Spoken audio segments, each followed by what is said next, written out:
तो हम लोग कूलम्ब्स लॉ पढ़ेंगे। कूलम्ब्स लॉ क्या है? यह लॉ जो है दो आवेशों के बीच में लगता है, इसके बारे में ये लॉ दिया गया है ना।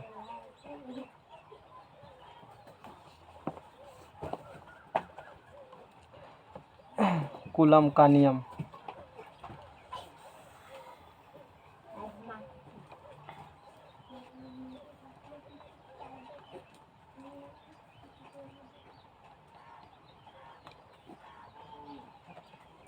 कूलम का नियम।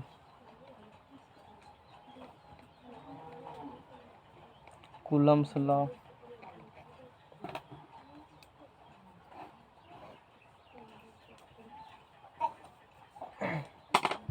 यह जो लॉ दिया गया है, पहले लॉ लिखते हैं। क्या कहता है? दो स्थिर बिंदु आवेशों के बीच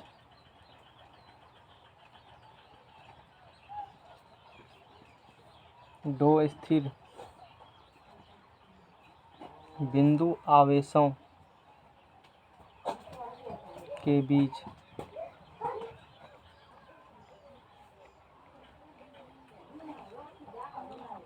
लगने वाला आकर्षण अथवा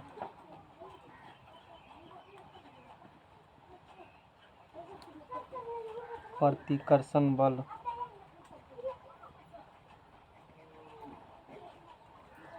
दोनों आवेशों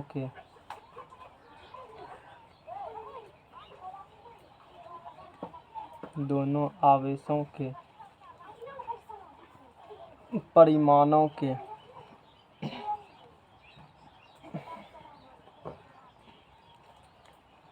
गुणनफल के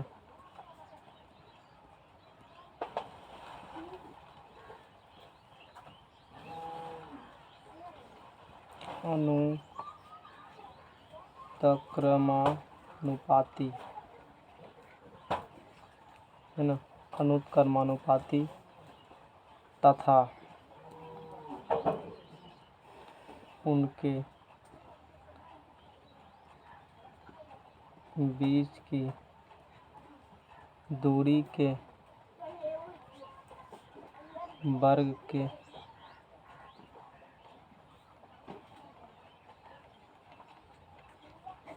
व्युत्क्रमानुपाती होता है। यही है कूलम का नियम है ना। यह बल आवेशों में रखा के इंगित होती है। देखो क्या कहता है ये फोर्स। कूलम का नियम जो है दो स्थिर बिंदु आवेश, मतलब ये लॉ किसके लिए वैलिड है? बिंदु आवेश के लिए। लिखा है डेफिनेशन में, पहला नियम निकल गया ये। दो स्थिर बिंदु आवेश रहेंगे, उसके बीच लगने वाला आकर्षण बल। एक पॉइंट चार्ज मान लेना है, पॉइंट आवेश मान लेना है। दो स्थिर बिंदु आवेश ले लो। एक मान लेते हैं स्थिर बिंदु आवेश यहाँ है और दूसरा बिंदु आवेश, एक स्थिर बिंदु आवेश ये Q1 है ना, और दूसरा एक बिंदु आवेश इसी लाइन पर है ना, कहीं पर क्या है? Q2 है। Q1 और Q2 क्या है? एक दो स्थिर बिंदु आवेश है। दो स्थिर बिंदु आवेशों के बीच, देखो आवेश के बीच भी क्या लगते हैं? बल लगते हैं। जैसे कल पढ़ा था ना, पॉजिटिव नेगेटिव आवेश के बीच में बल लगते हैं, अट्रैक्शन विकर्षण, इस प्रकार से फोर्स होगा। तो उसी प्रकार से दो स्थिर बिंदु आवेशों के बीच दो स्थिर बिंदु आवेश रहेगा, एक बिंदु आवेश Q1 और एक बिंदु आवेश Q2। स्थिर मतलब क्या है? रेस्ट में है। आवेश किस में रहेंगे? स्थिर रहेंगे। स्थिर मतलब क्या होती है? रेस्ट में। स्थिर मतलब क्या होती है? रेस्ट में। स्थिर बिंदु आवेश होंगे, मतलब आवेश किस में रहेंगे? रेस्ट में रहेंगे। दो स्थिर बिंदु आवेश Q1 और क्या है? Q2 है। दो स्थिर बिंदु आवेशों के बीच लगने वाला आकर्षण बल, इसके बीच लगने वाला आकर्षण बल अथवा प्रतिकर्षण बल। मान लो ये पॉजिटिव आवेश है और ये नेगेटिव आवेश है, तो कैसे बल लगेंगे इसके बीच में?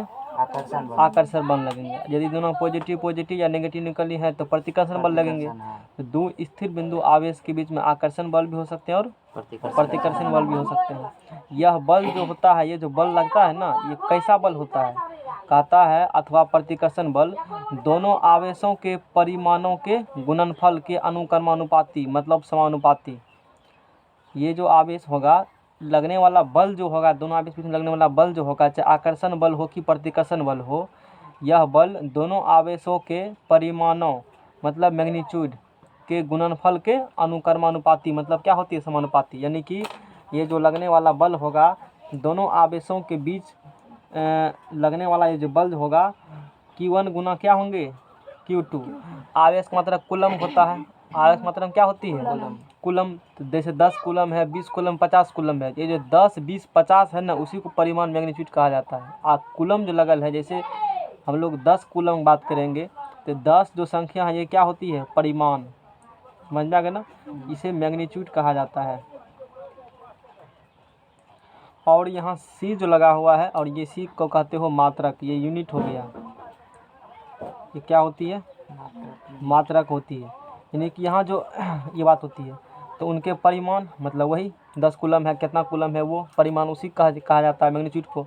तो यह बल जो लगेंगे दो स्थिर दो रेस्ट बिंदु आवेश के बीच लगने वाला आकर्षण अथवा प्रतिकर्षण बल जो होते हैं दोनों आवेशों के परिमाणों के गुणनफल, दोनों आवेशों के परिमाणों मैग्नीट्यूड के गुणनफल के क्या होती है अनुक्रमानुपाती होती है।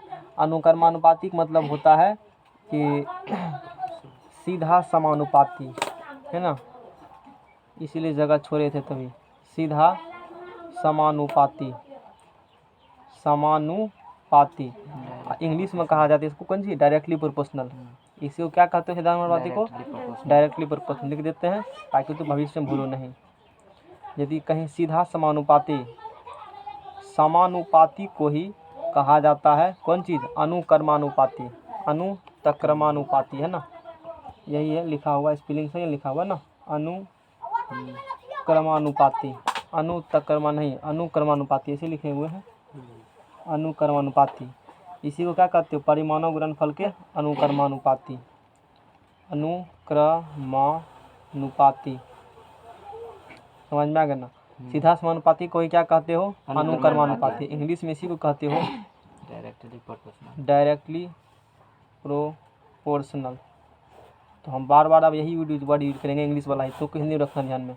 और व्युत्क्रमानुपाती जो कहते हो है ना, व्युत्क्रमानुपाती, व्युत्क्रमानुपाती नुपाती या इसी को, ये एक वाला बात हो गया। दूसरा वाला बात इसी को कहते हैं उल्टा, क्या कहते हो उल्टा इनवर्सली प्रोपोर्शनल, इनवर्सली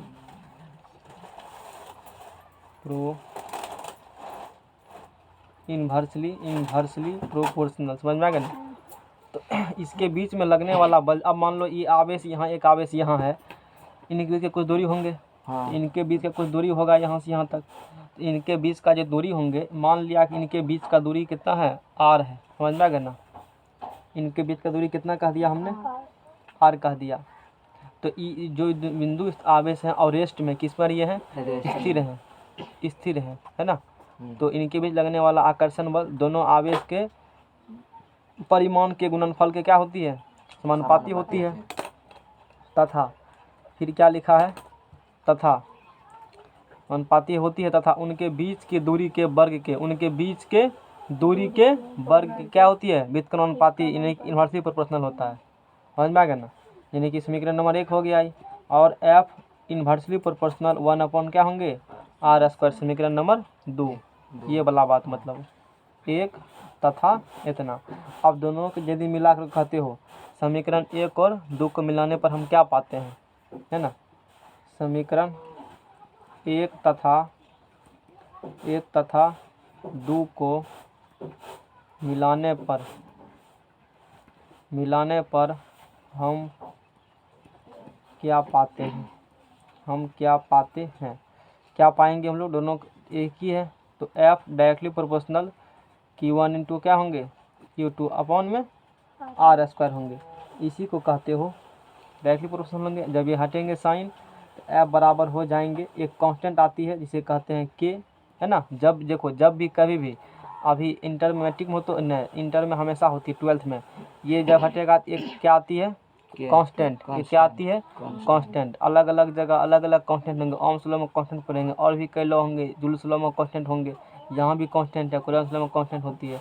जब ही ये साइन हटती है बराबर साइन आएगा, एक क्या आती है Constant. कांस्टेंट के। अब बाद में की ये चीज़ लिखेंगे Q1 Q2 अपॉन क्या करेंगे हम आर स्क्वायर करेंगे, Q1 Q2 समझ में आ गया ना, आर स्क्वायर करेंगे। और जहाँ के क्या है एक के नियतांक है, के एक अनुक्रमानुपाती कांस्टेंट है, के को कहा जाता है कांस्टेंट ऑफ प्रोपोर्शनलिटी। इसी को कूलम्स लॉ कहते हो, यही हो गया कूलम्स लॉ। तो कूलम्स लॉ इसी को कहा जाता है, जहाँ के बराबर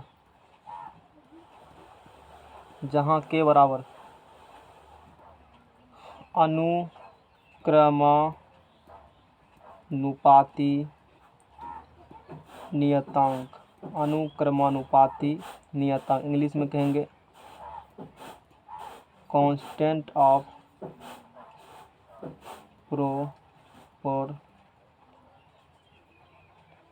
प्रोपोर्शनलिटी कांस्टेंट ऑफ क्या कहेंगे हम लोग प्रोपोर्शनलिटी कहेंगे। तुम्हारे सिलेबस में बस यहीं तक पढ़ना है, इसके बाद भी काफ़ी इसका काफ़ी एनालिसिस किया जाता है, वो सब बात नहीं जानना है। के का मान 1/4π होती है, उसे अलग अलग जो भी कहते हैं, बस इतना ही जानना है कि तुमको सिर्फ इतना रखना ध्यान में है। इसमें पूछेंगे कूलम्स लॉ क्या कहती है, ये लिख दो। आई फिगर यदि याद है ठीक है, डायरेक्ट फॉर्मूला लिख दो, ये वाला या फॉर्मूला। के का मान 1 भी कह सकते हो, के का मान 1 होती है विशेष कंडीशन सब में भी। बस इतना, यही क्या होती है कूलम्स लॉ। तो कूलम्स लॉ क्या होती है, अब बड़ा लैंग्वेज याद नहीं होगा इसे, यहाँ देखो, यहाँ से कूलम्स लॉ याद करने की कोशिश करो, कूलम्स लॉ यहाँ से याद होंगे, है ना।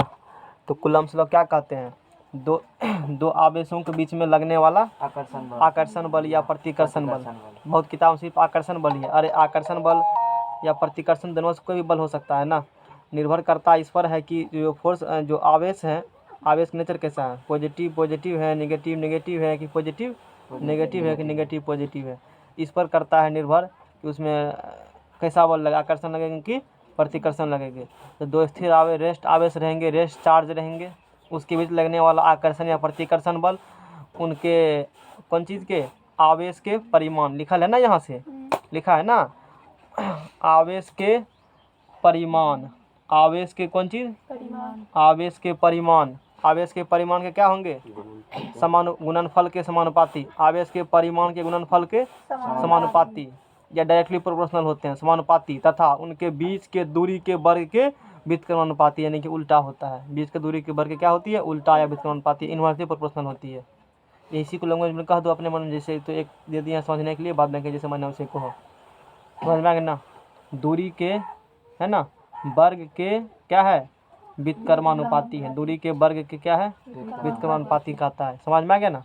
यही क्या कहता है, यही ओम्स लॉ है, अथी कूलम का लॉ इसी को कहते हो। ये जो कूलम का लॉ है ना, ये केवल बिंदु आवेश के लिए सत्य है, बड़े बड़े आवेश के लिए लॉ लागू बिंदु को यहाँ लिखा है बिंदु आवेश, तो बिंदु आवेश के लिए लागू होती हैं, बहुत अधिक आवेशों के लिए सत्य है, बस इतना ही जानना है। ये बिंदु आवेश के लिए है लागू, बस इतना ही तुम्हारे सिलेबस में दिया गया है। थोड़ा सा और जान लो, यही बल कूलम का नियम, हालांकि कितना लेवल में नहीं जाएंगे फिर भी अगर सुन लो, यही बल हमें बताता है कि परमाणु के अंदर इलेक्ट्रॉन नाभिक से कैसे बंधे होते हैं। परमाणु के अंदर इलेक्ट्रॉन किससे बंधे होते हैं नाभिक से, क्योंकि नाभिक में कौन चार्ज होती है पॉजिटिव इलेक्ट्रॉन पर नेगेटिव, दोनों में क्या होगा आकर्षण होगा। तो ये उस अट्रैक्शन के बारे में कि परमाणु जो के अंदर जो इलेक्ट्रॉन है, इलेक्ट्रॉन किससे बंधा हुआ है नाभिक से। इलेक्ट्रॉन चारों तरफ क्या करते हैं घूमता है, अब न्यूक्लियस के बीच में कौन होते हैं प्रोटॉन। तो नाभिक बांध कर रखता है किसको इलेक्ट्रॉन को, समझ में आ गया ना। तो कैसे रखा है बांध करके, इस बारे में कौन बताता है कूलम्स लॉ बताता है। परमाणु मिलकर के अणु कैसे बनाते हैं, वंडरवाल बल क्या होती है, कैसे काम करता है। परमाणु तथा अणु परस्पर बनकर ठोसों की रचना कैसे कर देते हैं, ठोस कैसे बना देते हैं।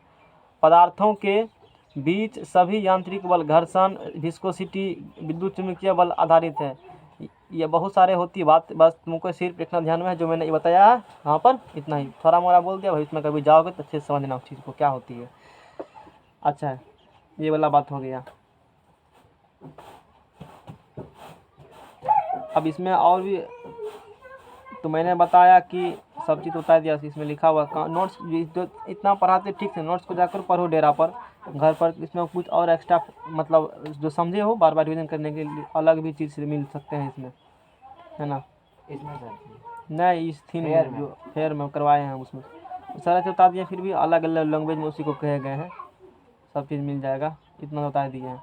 अब हम लोग जो पढ़ने वाले हैं इलेक्ट्रिक चार्ज पढ़ा दिए ना, विद्युत आवेश। विद्युत आवेश किसी पदार्थ में उपस्थित मूल कण, इलेक्ट्रॉन, प्रोटॉन, आंतरिक गुण से कारण किसी वस्तु को सब बता दिए। अच्छा अब चलते हैं हम लोग, इतना बात जानकारी के बाद अब पढ़ लेते हैं परिभाषा। किसका परिभाषा पढ़ेंगे अब हम लोग? मैंने कहा था कि ये जो है आवेश दो प्रकार से होती है, एक आवेश होंगे रेस्ट में, एक आवेश होंगे गति में।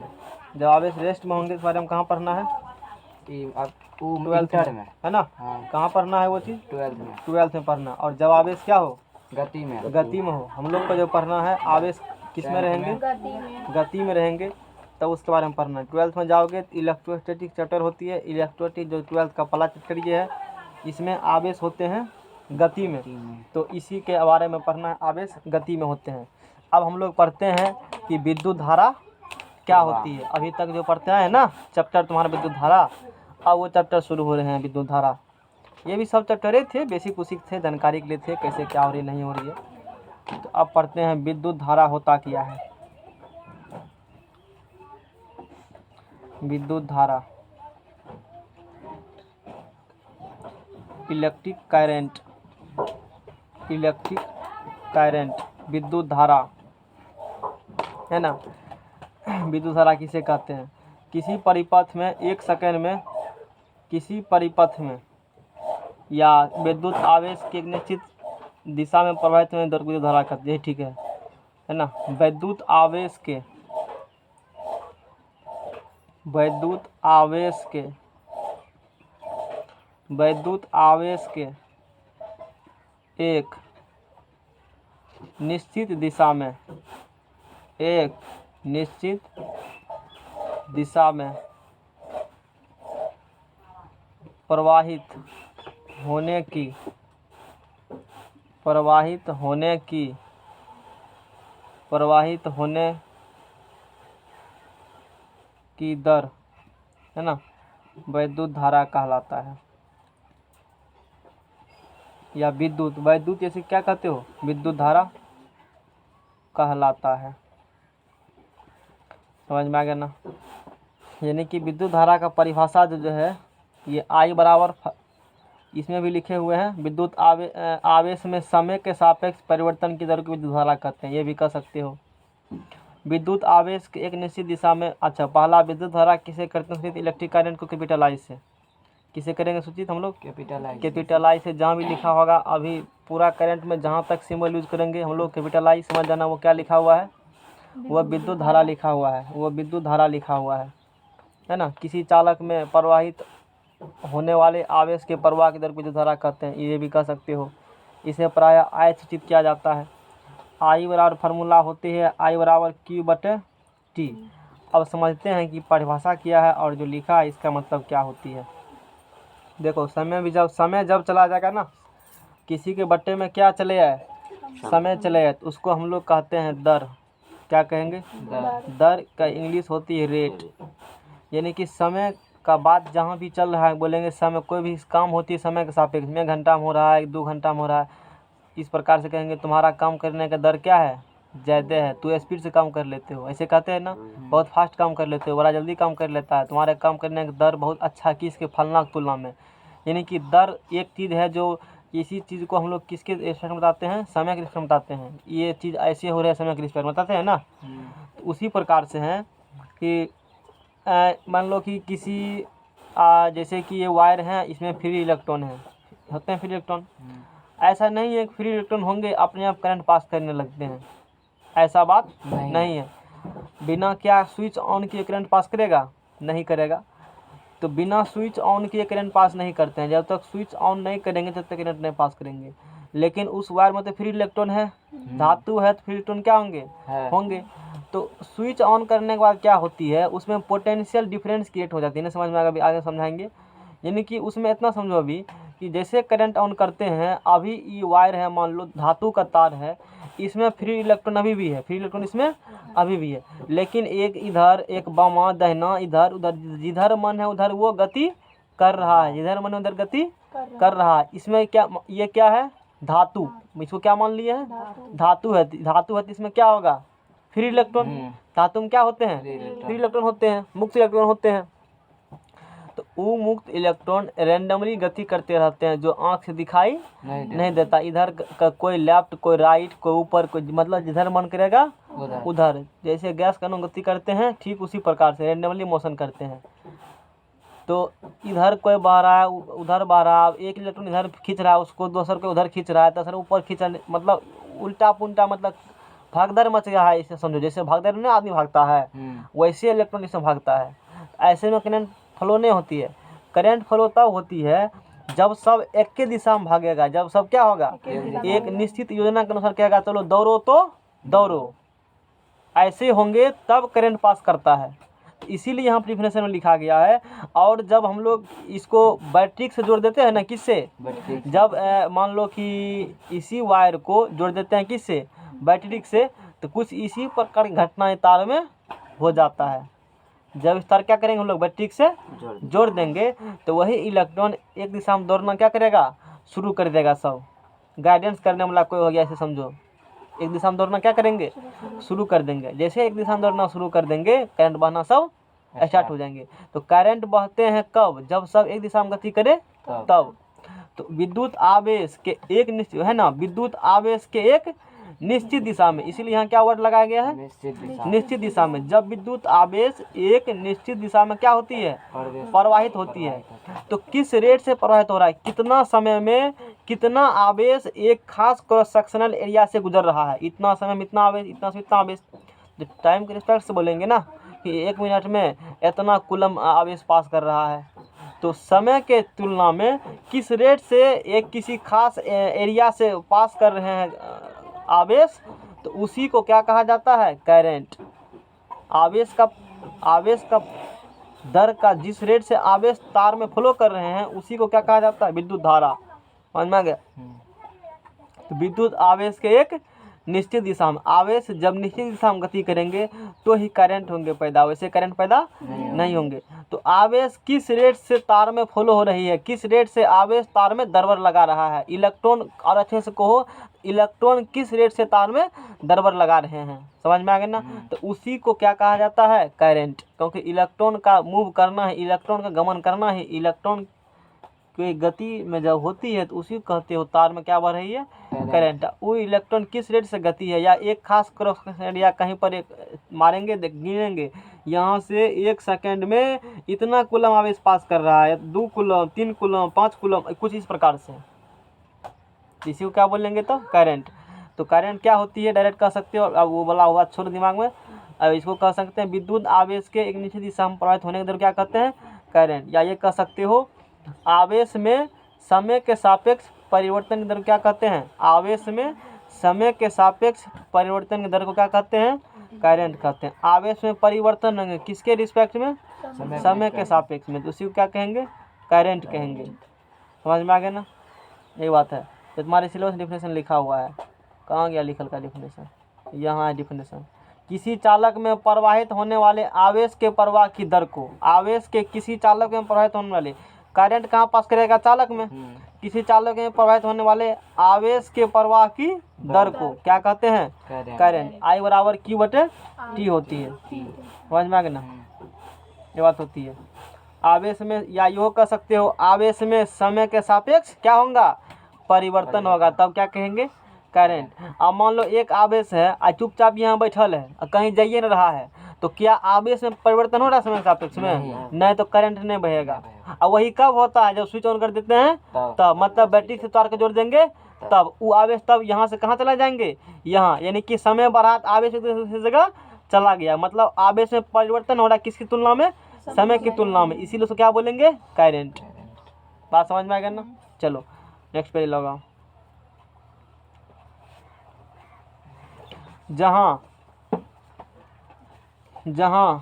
I बराबर विद्युत धारा, I यहाँ क्या होंगे, विद्युत धारा होंगे, है ना। और विद्युत धारा का मतलब क्या होती है? मात्रक, एम्पियर। एम्पियर। जैसे सब्जी लेते हो ना केजी में, इतना केजी लाओ सब्जी, उतना केजी लाओ, उसी प्रकार से करंट, चलो बात करेंगे उस पर हम लोग। और क्यू अपना यहाँ पर क्या है? आवेश है, चार्ज। और नेक्स्ट पेज लगा, तब बात करते हैं उस पर।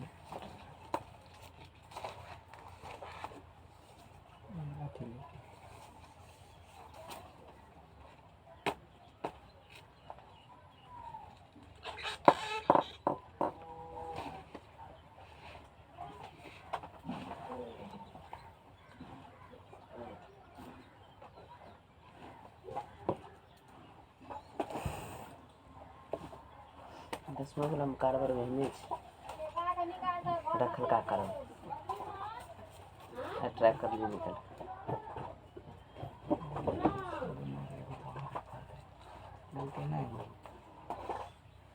चलो 8 9 निकाल। आगे हम देखते हैं, आगे देखते हैं अब क्या होती है। पेज लाओ वो। आई बराबर क्या था? क्यू बटे टी। पेज लाओ वो। Q by t. अब यहाँ सारी बात हम लोग देखते हैं। देखो यहाँ से हो गया, रहने दो, लिख देंगे हम। ये दो लिखेगा तो पता चलेगा से में रोमा। और आई हो गया विद्युत धारा, क्यू हो गया आवेश, और टी क्या हो गया? समय। समय हो गया, है ना। जो बताओ, अब बात करते हैं मात्रक पर। किस बात करते हैं? मात्रक पर। मात्रक पर हम लोग इस पर बात करेंगे, मात्रक पर। अच्छा ठीक है, वही बताएंगे।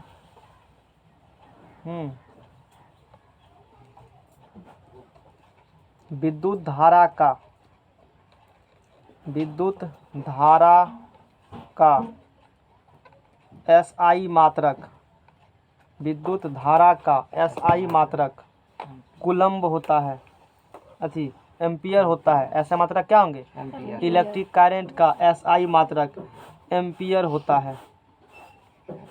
आवेश का बताए हैं कि नहीं बताए हैं? आवेश का कूलम्ब बताए थे, बताया हुआ ना इस बारे में, ठीक है। विद्युत धारा का एसआई मात्रक एम्पियर होता है, समझ में आ गया ना। इलेक्ट्रिक करंट का जैसे सब्जी नापते हो ना केजी में, 2 केजी 3 केजी, तो करंट को नापते हैं किस में हम लोग? एम्पियर। एम्पियर में। कितना करंट बढ़ रहा है? 10 एम्पियर, 20 एम्पियर, 50 एम्पियर, इस प्रकार से हम लोग बोलेंगे, है ना। ऐसे बोला जाता है 10 एम्पियर, 20 एम्पियर, 50 एम्पियर, है ना। उसके बाद एम्पियर का सिंबल जो है वो ए होती है, AMPER होती है ना इंग्लिश में। तो पहला लेटर क्या है उसका? Capital A. तो पहला लेटर कैपिटल है तो उससे किससे करेंगे सूचित हम लोग? ए से। और एम्पियर से विद्युत धारा को, और इसे विद्युत धारा का एसआई मात्रक होता है एम्पियर, और इसे मापा जाता है आमीटर से। जिस मशीन से नापा जाता है ना, उस मशीन का क्या नाम है? आमीटर। और इसका मात्रक क्या होता है? एम्पियर। एम्पियर। समझ में आ गया ना।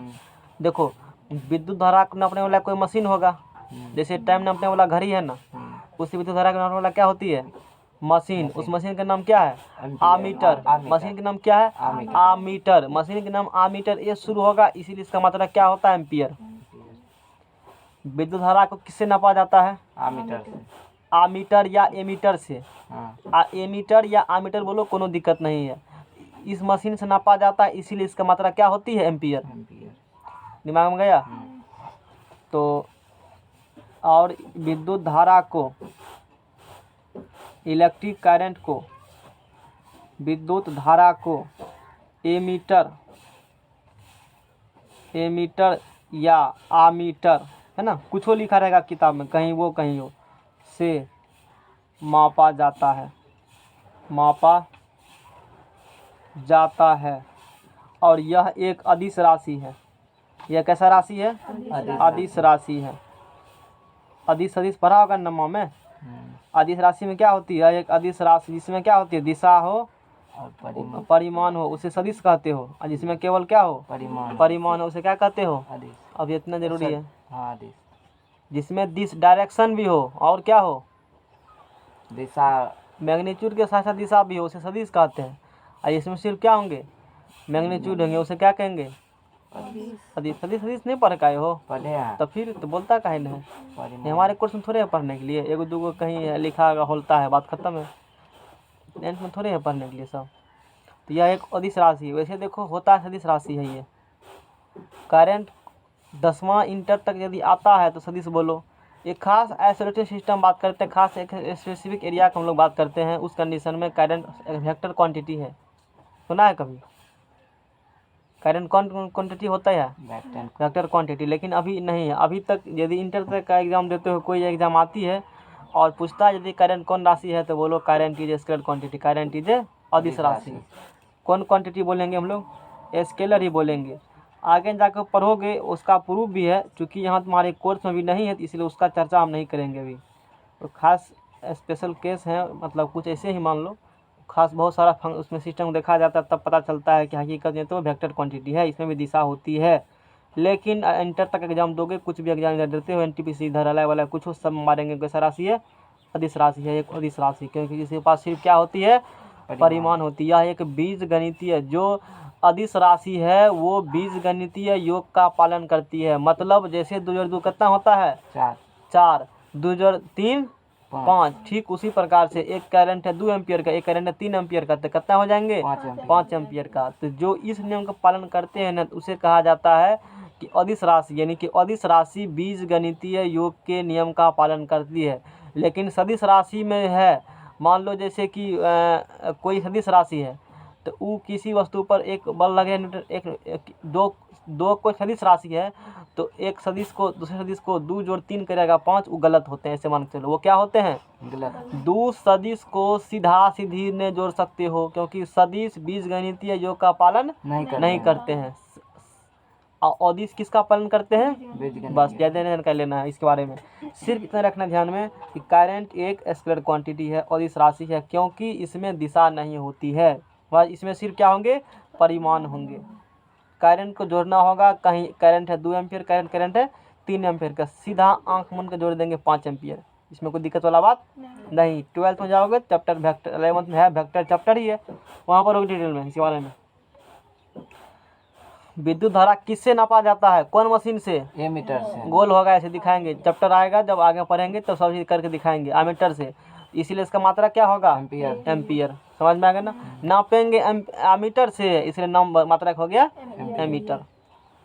एम्पियर हो गया, ध्यान रखो। तो अपना हम तो कभी मुँह से उल्टो पुल्टो निकल जाता है, अब तू ध्यान से रखना अपना, है ना? समझ में आ गया ना? इतना बात हम लोग कर लिए। अब बात करते हैं कि 1 एम्पियर करंट किसे कहते हैं?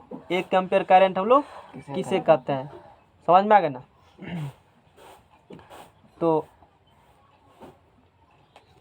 1 एम्पियर करंट, एक का जगह क्या लेगा? 1 एम्पियर। एक का जगह क्या लेगा? 1 एम्पियर। एक लेगा सब जगह, तब एक एक आएगा।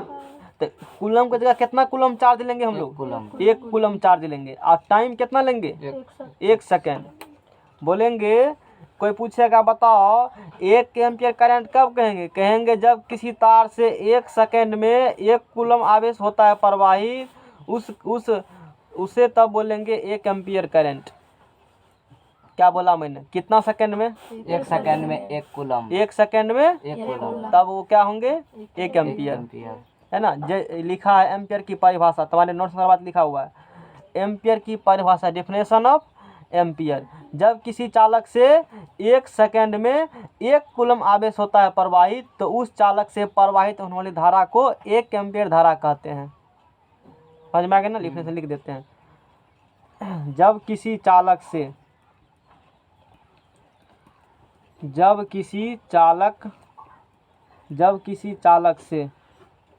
1 सेकंड में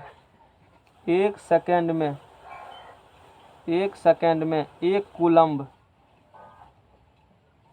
1 सेकंड में 1 कूलम्ब आवेश 1 कूलम आवेश प्रवाहित होता है, 1 कूलम आवेश प्रवाहित होता है या होता हो तो उस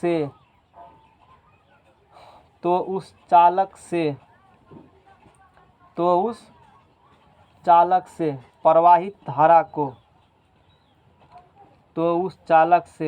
प्रवाहित धारा को 1 एम्पियर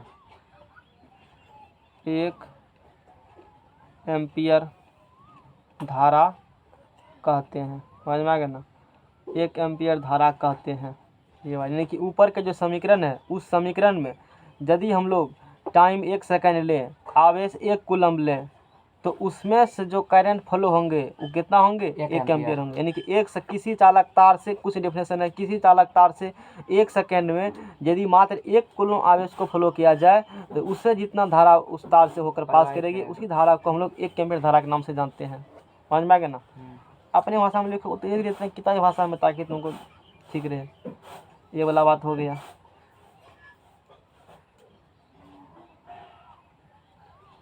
अब देखो मिली जिसे कहते हो मिली मतलब होता है, इसका इंग्लिश हिंदी हो गया। मिली मतलब होता है 10 के पावर माइनस कितना? 3। किलो के मतलब क्या होती है? किलो। इसका मतलब होता कैसे क्या होगा? किलो 10 के पावर कितना होता है? 3। समझ में आ गया ना। उसके बाद ये सब रट लेना, बाद में काफ़ी कम देगा। उसके बाद है माइक्रो जिसे कहते हो म्यू। माइक्रो मतलब म्यू। इसका मतलब होता है 10 के पावर होता है -6। कितना? माइक्रो मतलब 10 पर -6। और वही लिखा रहेगा मेगा। क्या लिखा रहेगा? मेगा जिसे कहते हो कैपिटल एम। क्या कहते हो? Capital M. इसका मतलब 10 के पावर कितना होता है? 6। मिली मतलब 10 के power -3। Kilo 10 power 3। Micro 10 power -6 और मेगा में 10 पावर 6 होती है। -6 ये +6, -3 +3 -6। इसी में लगा देंगे मात्रक तो अलग अलग बहुत सारा निकल जाएंगे चीज़। अब लगा के दिखाते हैं तुमको। 1 मिली एम्पियर बराबर 1 मिली एम्पियर यानी कि 1 छोटका एम और बड़का 1 मिली एम्पियर। मिली मतलब 10 पावर कितने होता है बोलो? 10 के पावर -3। 1 मिली दे दिए और लास्ट में क्या लगा है? एम्पियर। 1 मिली एम्पियर और कितना एम्पियर होता है? 10 पावर -3 एम्पियर। समझ में आ गया ना। 1 माइक्रो यानी कि कभी कभी चालक से प्रवाहित होने वाली धारा का मान बहुत ही क्या होती है? कम होती है। कभी कभी क्या होती है? किसी वायर से होकर के बहुत कम करंट पास करता है, बहुत कम करंट पास करता है। तो ऐसी स्थिति में कम करंट है, हम लोग मिली और माइक्रो का इस्तेमाल करेंगे। यानी कि मिली माइक्रो कब इस्तेमाल करेंगे? जब तार से बनने वाली करंट की मात्रा क्या होंगे? काफ़ी कम होंगे, तब मिली और माइक्रो। कम महीने से लगा तो कम में होगा।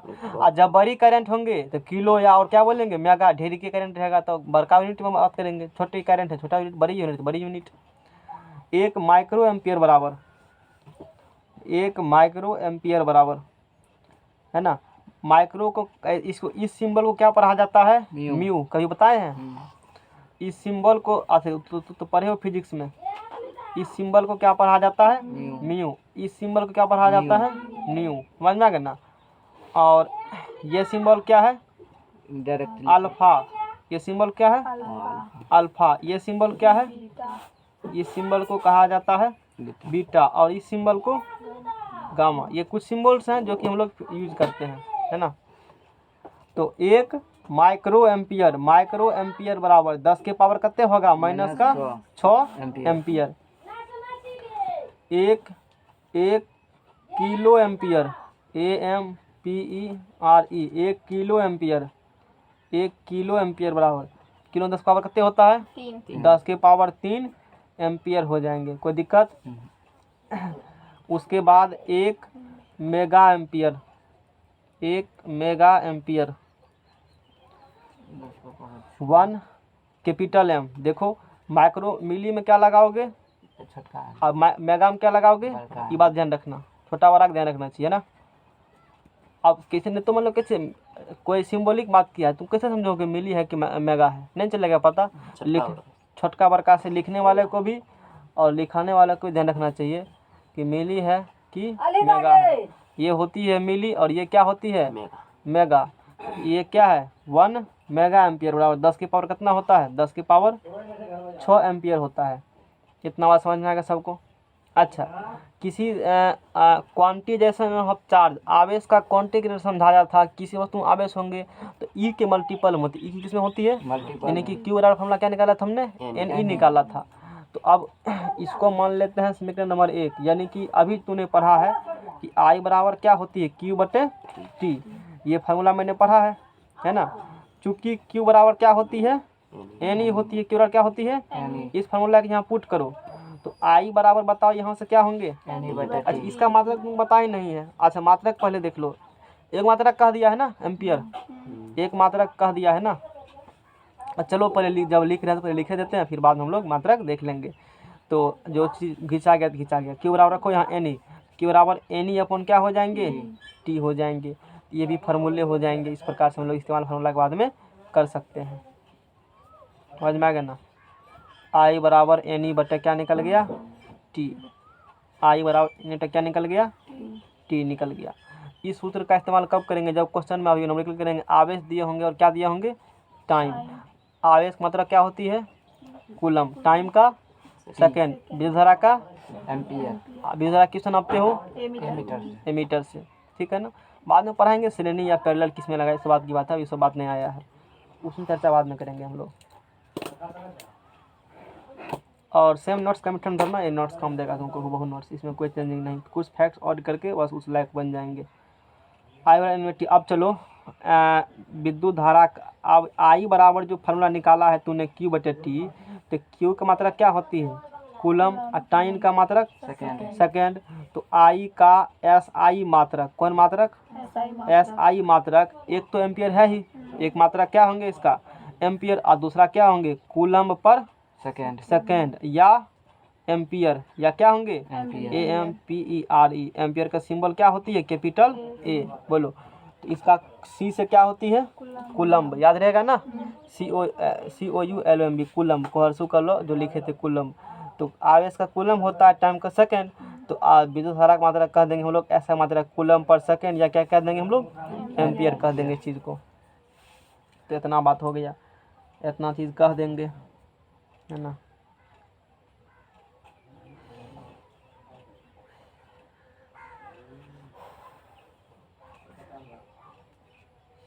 क्यू बराबर क्या होती है? I T. अच्छा हाँ, तो आई का मात्रक के तो निकाल लिया हमने। ये किसका मात्रक निकल गया? आई का। तो अब थोड़ा सा पढ़ते हैं आवेश के बारे में। आवेश का और भी मात्रक होते हैं जिसके बारे में हम लोग जानकारी ले लेंगे तो ठीक रहेगा। करंट का मात्रक निकला? करंट का मात्रक क्या गो? एगो कौन? Coulomb per second. एगो एम्पियर। तो इसे ये दोनों एस आई सिर्फ पूछेंगे तो ये कहना, अब बाद में क्या कहना? ये एम के एस मात्रक। ये कौन मात्रक होती है? एम के एस। ये कौन मात्रक है? एम्पियर। और ये पी और क्या है? तो यूज दोनों के एस आई में कर लेते हैं। बहुत जगह एस आई एम के एस एक ही होते हैं, तो कोनो बोलेगा तो दिक्कत वाला नहीं, यानी कि कहीं कूलम पर सेकेंड ना कहीं एम्पियर होंगे। तो ये पूरी पढ़ाया करंट को, अभी न्यूमेरिकल इस पर करना बाकी है हालांकि। तो हम लोग आवेश, चार्ज, अब देखो आई बराबर पढ़े हो क्यू बाई टी, क्यू बराबर आई गुना टी। क्यू बराबर क्या होंगे? आई गुना टी। अब इससे इसका मात्रक निकालते हैं। अब इससे निकालेंगे मात्रक इसका। नेक्स्ट पेज लगाओ।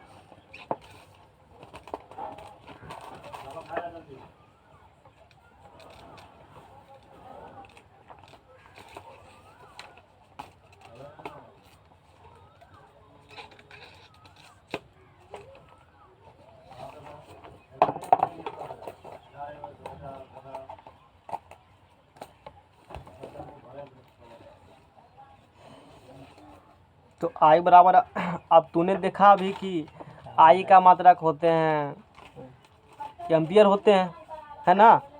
तो एस आई यूनिट, कुछ बात करते हैं हम लोग इसके बारे में। और डायमेंशनल फार्मूला निकालना होगा, हालांकि 10th में नहीं, उस पर बात नहीं कर, अगले बार हालांकि पढ़ा दिए थे। इसका डायमेंशन फार्मूला होते हैं आई टी। क्या होंगे डायमेंशन फार्मूला इसका?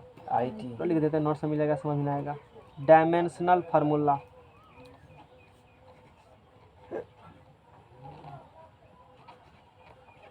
Dimensional formula of electric charge. तो इलेक्ट्रिक चार्ज यानी कि विद्युत आवेश बराबर क्या होते हैं? आई गुना टी। आई क्या कहते हो? Electric current. आई क्या है? Electric current. इलेक्ट्रिक करंट गुना क्या होती है? टाइम। टाइम। बीमीय सूत्र किसका? विद्युत आवेश का। विद्युत धारा गुना टाइम। आई का क्या होती है? इलेक्ट्रिक करंट का आई, और टाइम का क्या होती है? टी। अब बड़ी क्वेश्चन इसको बंद कर देते हैं। तो यही इसका क्या डायमेंशन फार्मूला, नहीं पढ़ना है, जानकारी के लिए नोट्स में था इसलिए लिख दिया हमने। 9th में पढ़ा होगा और 11th में इस बारे में पढ़ोगे, इसलिए दिमाग लगाना नहीं। आउट ऑफ कोर्स, समझ में आ गया ना? आगे दिमाग लगाना है। SI unit, SI unit, SI मात्रक, यूनिट मतलब क्या होती है? SI मात्रक। मात्रक। दिमाग मत लगा, इस पर लिख दिया था, चलो कोई बात नहीं।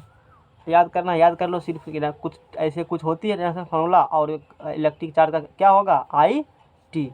इलेक्ट्रिक चार्ज मतलब क्या होती है? विद्युत आवेश। विद्युत आवेश। विद्युत आवेश का बीमीय सूत्र क्या होती है? I T. बात खत्म है, याद कर लो, उसको साइड करो, जल्दी दिमाग मत लगाना उस पर। SI मात्रक, अब देखो यहाँ से दिमाग लगाना है। आई एम्पियर होती है, कि बराबर आई टी है ना? आई का क्या होंगे? एम्पियर। टाइम का सेकेंड, तो AMPERE, इसको हम लोग एम्पियर सेकेंड भी कहते हैं, SECOND। और शॉर्ट में क्या बोलेंगे हम लोग? AS। तो एगो आवेश का क्या पढ़ा है तूने? कूलम पढ़ा है, या इसी को इज्जत से कूलम भी कहते हैं, COULOMB। क्या कहते हैं? कूलम। यानी कि 2 का मात्रक हो गया। अभी पढ़ा है ना आई का? आई का अभी पढ़े हो ना? एम्पियर पढ़ा है ना आई का? तो आई का हो गया एम्पियर, और टाइम का क्या हो गया? सेकेंड। आई का इलेक्ट्रिक करंट का क्यू बराबर आई टी। आई का एम्पियर, टाइम का सेकंड, तो एम्पियर सेकंड या कूलम्ब, 2 की मात्रक निकल गया इसका।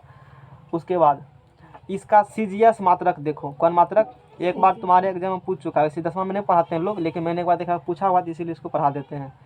CGS मात्रक, CGS इसमें CGS मात्रक में सेंटीमीटर ग्राम सेकंड, पता है ना? 9th सेंटीमीटर ग्राम सेकंड, यानी कि दूरी को नापेंगे सेंटीमीटर में, मास को नापेंगे ग्राम में, टाइम को सेंटीमीटर ग्राम सेकंड। हालांकि उतना दिमाग लगाना, सिर्फ उतना सीरियस मात्रक इसका ये होती है, क्योंकि फिर आगे उतना काम भी नहीं होगा।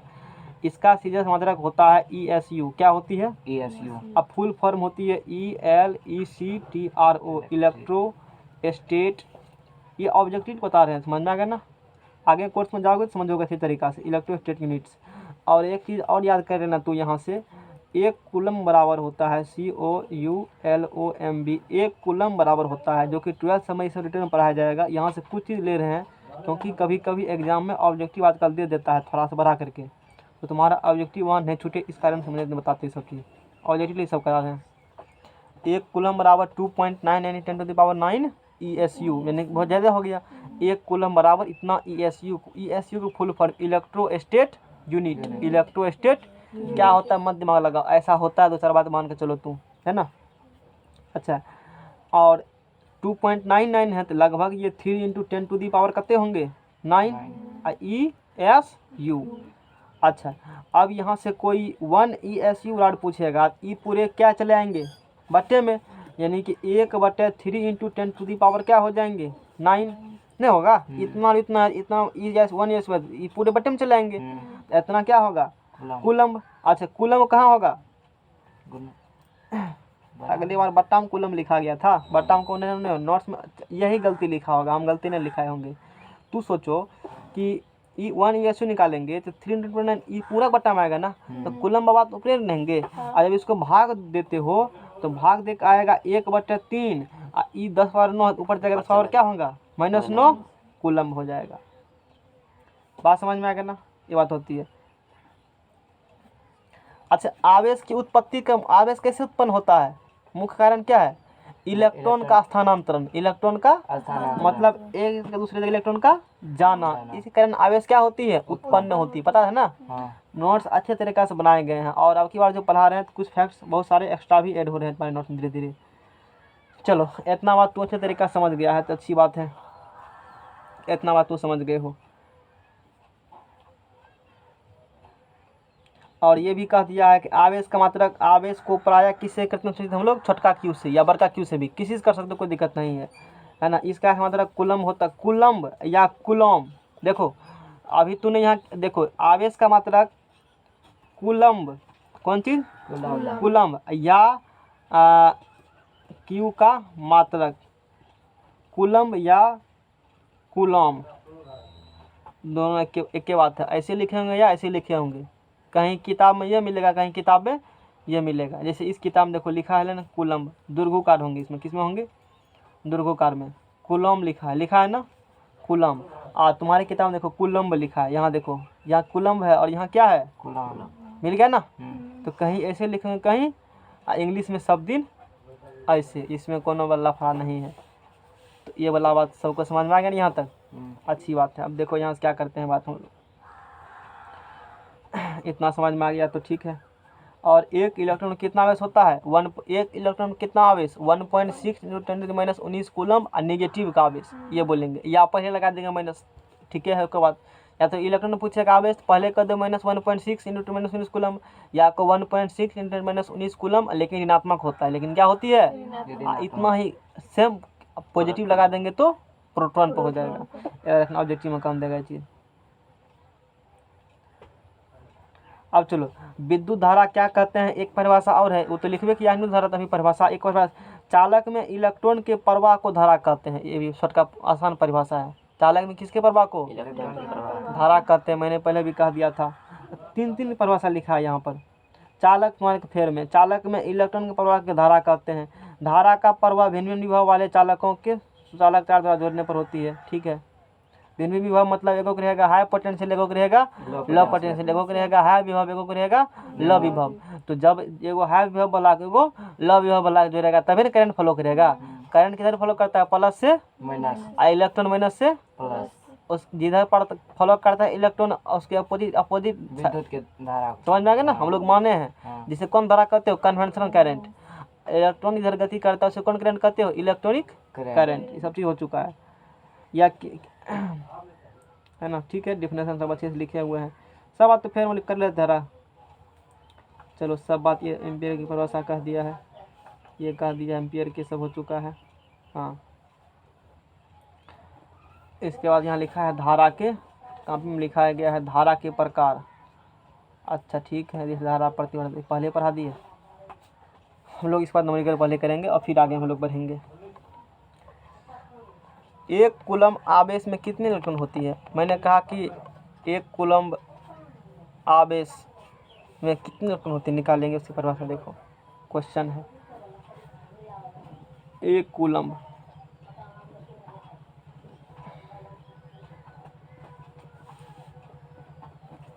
उसको 2 दिन में पता चल गया, भर दिन बैठा इसी में, नींद लगने लगा हैं। तब करा और आधा घंटा पढ़ाइए ना, अब बैठा भर दिन, फ़र्क बुझा गया कि फ़र्क पड़ता है भर दिन पढ़ने में हैं। एक कूलम पहले तो ऐसे करता, हाँ कोनो बात नहीं है। एक कूलम आवेश में कितने इलेक्ट्रॉन होते हैं, एगो उसके घर पर कैमरा सेटिंग कर दो चुपचाप, और उसका रखना सेटिंग तो अपने घर में, लैपटॉप देखते रहना क्या करता, और यहाँ सबको बताना कि वो ये कर रहा है। आता ही नहीं है, घर पर आता भी नहीं है। जीपीएस सिस्टम कर दो शरीर में ऑपरेशन कर करके, जिधर जाएगा तिधर काटा की तरफ भोग देना दे, कोई दिक्कत है ना, तब तो हो जाएगा ना। कहाँ जा रहा है पता चल जाएगा।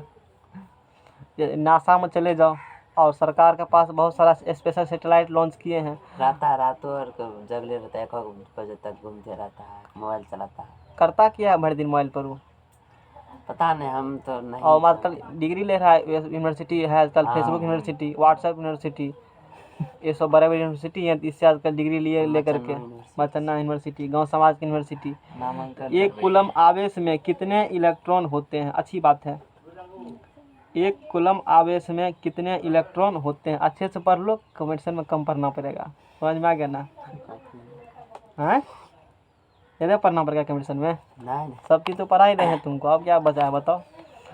एक कूलम आवेश में कितने होगा इलेक्ट्रॉन, 10 गो, 20 गो, 50 गो, 1 लाख, 10 लाख, कितने देखते हैं, कैलकुलेशन से बाहर हो जाएगा। इतना होती है आवेश एक कूलम में। एक कूलम आवेश में कितने इलेक्ट्रॉन होगा ना, देखते हैं। हम जानते हैं कि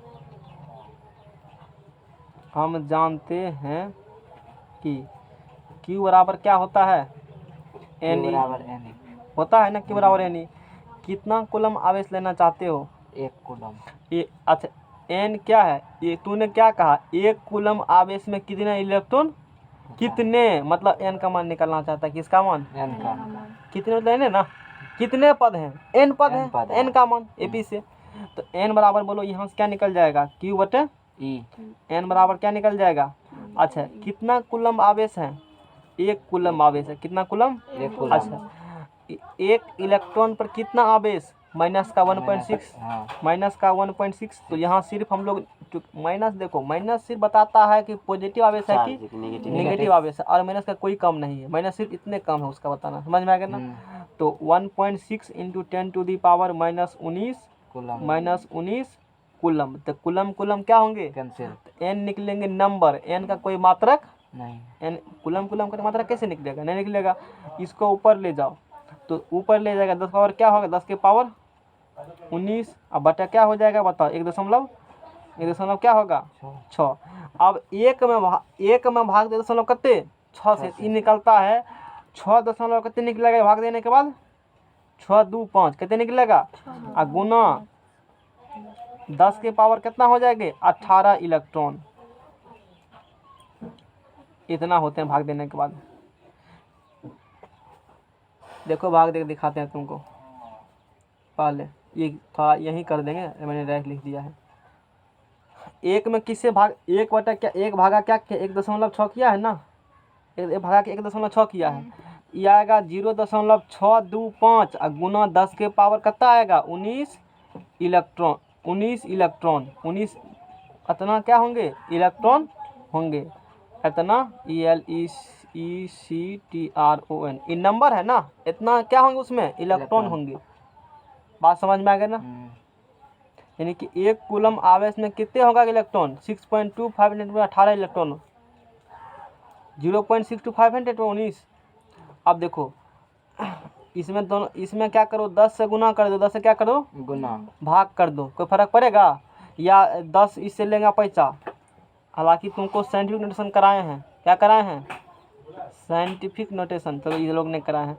देखो इससे ये कैसे आ गया समझ में सबको, समझाते हैं 0.625 10 का कितने होंगे 18 और गुना क्या होंगे 10, एक इधर चला गया पॉइंट उड़ाओ, तो क्या को जीरो 3 को जीरो, एक को जीरो क्या हुआ कट गया, 3 को जीरो होगा, 1 को जीरो 2 को जीरो बचा ना।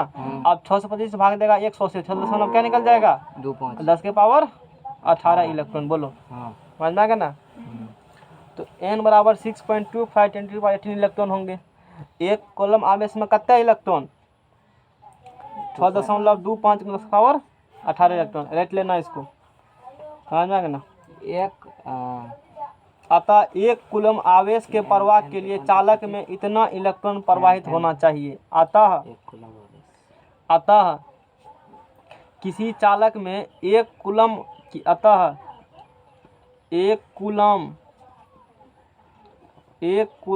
आवेश के लिए चालक में 6.25 into 10 to the power 18 electron प्रवाहित होने चाहिए, समझ में आ गया ना। इसका मतलब ये हुआ कि एक कूलम आवेश के लिए किसी चालक से कितना आवेश प्रवाहित कर रहे हो जीतू, मात्र एक कूलम आवेश प्रवाहित कर रहे हो, इसका मतलब उस चालक में कितने इलेक्ट्रॉन प्रवाहित करेगा 6.25 इंटू 10⁻18 इलेक्ट्रॉन। ये होता कितना है, ये लिख तो दिए, होता कितना 1 करोड़ की 2 करोड़, देखते हैं कर करके 1 करोड़ कितने जीरो होता है, नहीं होगा पता, वो सबको पता नहीं रहता है, तुमको बात छोड़ो, किसी को नहीं रहता है पता। 7 तक हो गया, हाँ ठका नहीं मारा, सही बोला। सही। अनठका नहीं मतलब लग जाए सुधर जाएगा, कहेगा ठीक है, नहीं तो कहेगा मिस्टेक हो गया, सीधी सी बात है। नहीं है तरीका सीधा है बचने का। सुधर गया तो क्या ठीक है, नहीं तो क्या कहेंगे मिस्टेक हो गया, बस सीधी सी बात कहेगा वो मिस्टेक है, तो जानता है बंदा। चलो देखो यहाँ से गिनते हैं हम लोग, इकाई, दहाई, सैकड़ा, हजार, इकाई, दहाई, सैकड़ा, हजार, 10,000, लाख, 10 लाख, उसके बाद 1 करोड़, करोड़, 10 करोड़, अरब, 10 अरब, खरब, 10 खरब।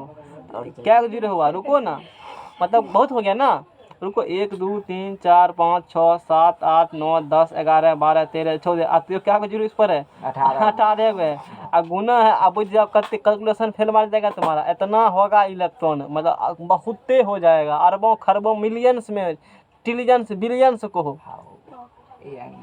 समझ में आ गया ना। उतने इलेक्ट्रॉन होगा, मात्र कितना कूलम आवेश में, 1 कूलम आवेश में, समझ में आ गया ना। इतना आवेश होंगे, अब पता चला कितना होता है, 4 गुना 2 5 गुना 10 का पावर 18 इतना होता है, अधिक, बहुत ही अधिक है, समझ में आ गया ना। अरब खरब करते रहो, अब हमारा काम हो गया। नील तक जाता है। हाँ अब नील में तो 18 यही हो गया, उसके बाद 625 गुना नील होगा 10, वो भी कत्ते हो जाएगा कैलकुलेशन। एक नील यानी कि 625 गुना नील, बाप रे। उसका 625 गुना है, कोई दिक्कत, कोई दिक्कत ठीक है ना। इतना इलेक्ट्रॉन होगा कितना में, 1 कूलम में। अब सोचो जब 1000 कूलम 2 लाख कूलम प्रवाहित करेंगे तो कितने इलेक्ट्रॉन हो जाएगा, सोचो, समझ में आ गया ना। अपना सिंपल में कितना कूलम इलेक्ट्रॉन, अभी नहीं उस बारे में जानकारी लेंगे हम लोग, समझ में आ गया ना, आएगा समय तो तब। चलो अनगिनत। अब कर लेते हैं कुछ इस पर न्यूमेरिकल कर लेते हैं। समाज के प्रतिष्ठित लोग ने आया ना, समाज के सबसे क्या है वो, सबसे प्रतिष्ठित लोग हैं नहीं है। जो भी अच्छे, देखो यदि किसी चालक में, यदि किसी चालक में, रिकॉर्ड है, यदि किसी चालक में 2 मिनट, यदि किसी चालक में, यदि किसी चालक में 2 मिनट तक 2 मिनट तक 3 एम्पियर 3 एम्पियर की धारा, यूट्यूब से पढ़ेगा, 3 एम्पियर की धारा प्रवाहित की जाए तो उससे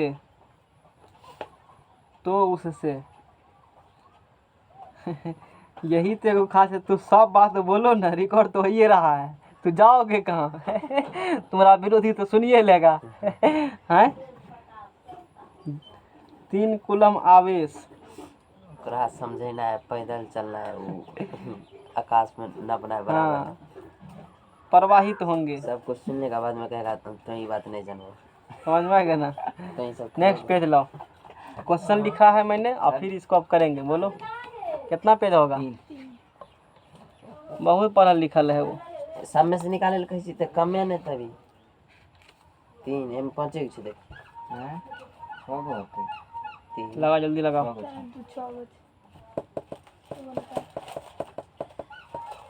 एक एक करके निकाल रहे हैं, उसके बदला में तो एगो एक्स्ट्रा पेज लग रहा है, समझिए 3 गो हो गया, हटाए ना उसके बदला में, हटा रहे हैं। हाँ, तो नया एगो नहीं है, मान लो ग्रुप बन रहा है। जब पढ़ने भी नहीं आया है तो उसके साथ पेज क्या लगाएगा। हाँ? जो व्यक्ति क्लास छोड़ देगा वो पेज की कर लेगा, सोचने वाली बात है, सीधी सी बात है। प्रतिष्ठित आदमी है ना, व्यक्ति हैं, समाज में सबसे प्रतिष्ठा उसी को मिलता है ना, मोदी कुमारी, समझ रहे हो ना। नाम बोलो जो नाम है अपना, वाला नाम मत बोलो, समझ में आ गया ना। गाँव में है नाम तब तुम्हारे में और गांव के वाले व्यक्ति में क्या अंतर है, तो तू भी बुर्बक की कैटेगरी में आ रहा है, अभी बोलो हैं, तो तू भी बुर्बक की कैटेगरी में आएगा ना। कौन सी नाम रखी, गन का तुम्हें गन का तुम्हारे नाम है ना, गन का कुमार। चलो आगा तो तुम गन के तुमको बोलेंगे आज से, और गाँव में जो रखा है वही ना कहेंगे, ये बात तो ही कह रहा है। हर गांव में एक नाम का 2 व्यक्ति नहीं होना चाहिए, है गन का है। है तो वो पुराना हो चुका है, तुम नया वर्जन हो, अपडेट हुआ। अपडेट जैसे कोरोना अपडेट आया है ना, तो तू गनका का अपडेट वर्जन हो, वो ओल्ड वर्जन हो गया है, समझ में आ गया ना। फिर तू जाएगा कोई और आएगा उसके बदले में। तो क्वेश्चन लिखा था मैंने, पिछला क्वेश्चन वाला, वही क्या एक यदि किसी चालक में कितना मिनट तक, 2 मिनट तक, है ना, यदि किसी चालक में कितना मिनट तक, 2 मिनट तक दिमाग नहीं ना भरा है, लगता होगा ढेरी पढ़ लिया 3 मिनट तक 3 पेज में। लगता तो वैसे नहीं है तैयो। तो चंदन मालूम कैसे 5 घंटा पढ़ता है भर दिन, तो ना ना जिन जाए ना कैसे पढ़ लेता है 5 घंटा, जैसे 2 घंटा में एक घंटा, 1.25 घंटा बिता के दिमाग और करना शुरू कर देता होगा, ये नहीं करता है, भर तो जब करता होगा ना, लगता दिमाग भर गया अब खाली करना है। तो यदि किसी चालक में कितना मिनट तक, 2 मिनट यानी कि टाइम कितना हो गया, सॉल्यूशन भर दिन वहाँ पढ़ लेता है कैसे तू। मन से पढ़ेगा वहाँ पर, कोई मन से पढ़ेगा तब ने, ये तब? पूरा ध्यान दे करके फोकस रहेगा देखो पढ़ने पर। सब होना चाहिए SI में, सब क्या होना चाहिए SI में SI में। तो टाइम का SI में सेकंड होता है, सेकंड, हाँ तो 2 मिनट है तो 1 मिनट में क्या सेकंड, 60 सेकंड, यानी कि 120 सेकंड हो जाएगा। यदि 2 मिनट यदि किसी चालक में क्या मिनट तक, 2 मिनट तक यानी कि एक है ही कोई चालक है, ये कोई चालक है, इस प्रकार से ये कोई क्या है, चालक। इस चालक से होकर के 2 मिनट तक, है ना, MINUTE 2 मिनट तक कितना एम्पियर धारा, 2 मिनट तक I बराबर 3 एम्पियर की धारा। तो बोलो I बराबर कितना एम्पियर हो जाएगा, 3 एम्पियर धारा प्रवाहित की जाती है। तो कितने कूलम आवेश प्रवाहित होंगे, Q बराबर वाट। ये एगो तार है, इस तार से होकर क्या मिनट तक, 2 मिनट तक कितने एम्पियर धारा, 3 एम्पियर। आवेश कितना होगा प्रवाहित, उस तार से होकर के कितना आवेश होंगे प्रवाहित, ये पूछा है। तो I और T दिया है, क्या मांगा है, Q। तो Q बराबर क्या होती है, Q बराबर IT। चूंकि Q बराबर क्या होता है, IT इम्प्लाइज डेट I कितना है, 3, T 120, ये कूलम, ये आवेश ये किसमें है, एम्पियर, ये सेकंड में है ना, एम्पियर और किसमें, SI में है। तब मात्रा क्या होंगी, इतना एम्पियर सेकंड, यानी कि Q बराबर 12 तिया 36, 300 क्या हो जाएगा, 360 कूलम हो जाएगा। आवेश 360 एम्पियर सेकंड की मात्रा बदले में कूलम भी लिख सकते हो ना। आवेश मात्रा एम्पियर सेकंड या क्या होती है, कूलम होती है, एम्पियर सेकंड या क्या होती है, कूलम। तो किताब में तुमको लिखना है हमेशा आवेश मात्रा क्या लिखना है, कूलम भी लिखना है, एम्पियर सेकंड नहीं लिखोगे क्योंकि उसका बहुत कम यूज होती है, इसीलिए आंसर सब न्यूमेरिकल में, आंसर में सब जगह कूलम भी दिया जाता है। अगला question 6.25 into 10 to the power 18 electron, 18 electron किसी चालक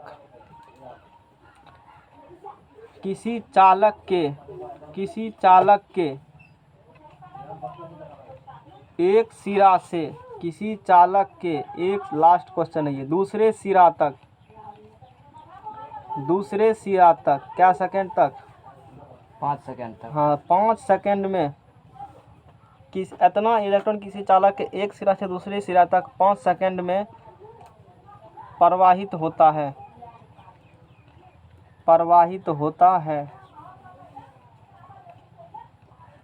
चालक से प्रवाहित होने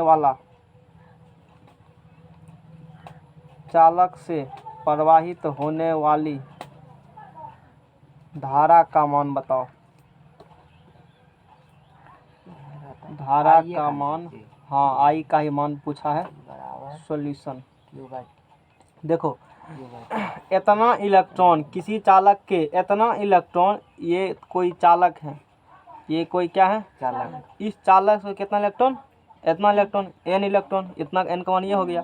तो इतना इलेक्ट्रॉन एक सिरा से दूसरे सिरा तक क्या होती है, यहाँ से यहाँ तक, यहाँ से यहाँ तक 5 सेकंड में प्रवाहित हो गया। क्या सेकंड में, 5 सेकंड में, यानी कि T बराबर कितना सेकंड हो गया, 5 सेकंड। तो बोलो n का मान हो गया कितने इलेक्ट्रॉन, यही n का मान होती है। 6.25 इंटू 10 टू दी पावर 18 क्या होंगे, कितना इलेक्ट्रॉन होंगे। और टाइम कितना है, कितना सेकंड तक प्रवाहित, 5 सेकंड में। तो चालक से हमें क्या निकालना है, धारा, यानी कि I बराबर एनी बटे व्हाट, धारा निकालना है ना। हाँ।